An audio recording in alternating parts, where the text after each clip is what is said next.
রায়দিঘি বিধানসভার কৌতলা অঞ্চলে পঞ্চায়েতের প্রধান যমুনা হালদার এবং তার স্বামী কৃষ্ণ ওরফে বাপ্পা হালদারের বিরুদ্ধে স্বজন পোষণ আবাস যোজনার কাটমানি ও জব কার্ডের টাকার বঞ্চনার অভিযোগে বিক্ষোভে ফেটে পড়েন গ্রামের মহিলারা।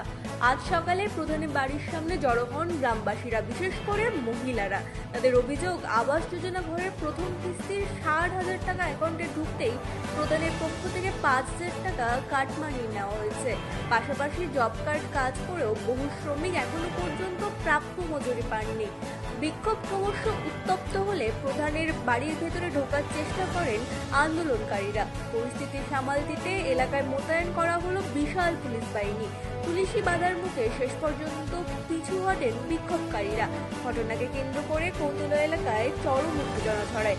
যদিও অভিযোগ অস্বীকার করেছেন প্রধানের ঘনিষ্ঠ মহল। পুরো ঘটনার তদন্ত চাইছেন স্থানীয় বাসিন্দারা।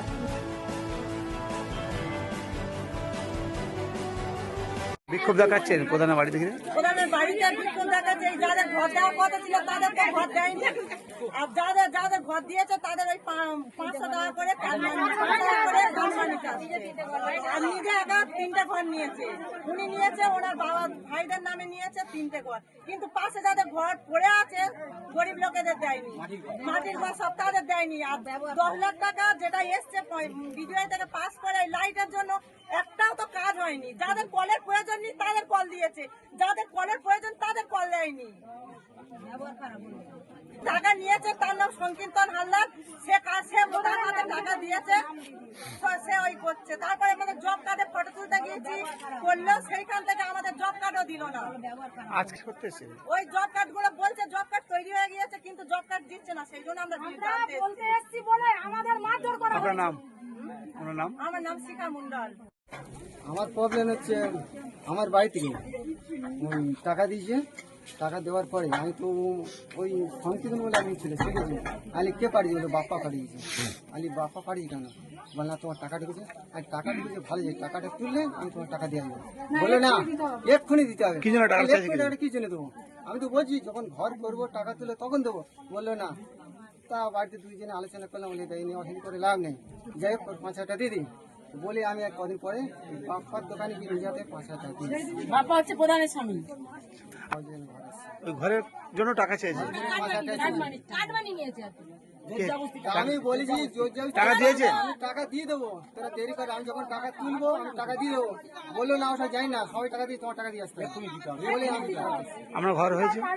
আমার ঘর এই যে তুলেছি। এখন কি চাইছেন?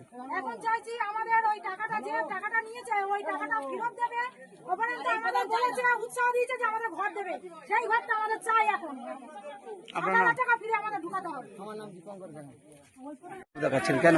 কারণ আমরা পঞ্চায়েতে গিয়ে জানতে পারলাম, অনেকগুলো নথি নিয়ে এসেছি, জানতে পারলাম যে আবাস যোজনা যে প্রচুর টাকা নিয়ে মেরে নিয়েছে। যাদের যাদের ঘর দেওয়ার কথা তাদের ঘর দেয়নি, যাদের ভালো কোটার ঘর আছে তাদের ঘর দিয়েছে, যাদের মাটির ঘর আছে তাদের ঘর দেয়নি।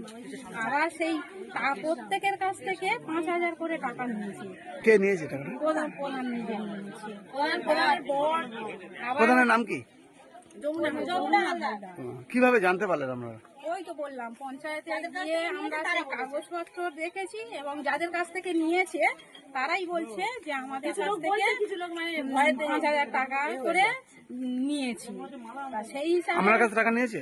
না, আমার কিছু পাইনি, দেয়নি, নিইনি। Bureau report, রাতদিন news network.